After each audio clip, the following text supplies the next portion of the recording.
ये हमारे अल्ताफ़ भाई, बहुत बड़ा लगा अल्ताफ़ भाई को हमारे। ये लाइव फिशिंग है, लाइव कर रहे हैं। अभी बाहर आ रहा है ये, मैं अपोजिट रहने की वजह से दूर से कर रहा हूँ जूम करके।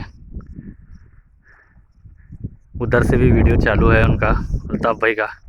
ये देखो बाहर आ रहा है।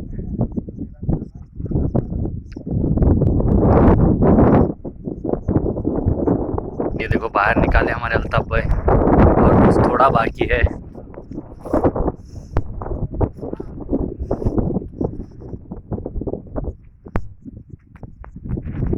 अल्ताफ़ जरा उठा के पकड़ो मच्छी पकड़े के बाद।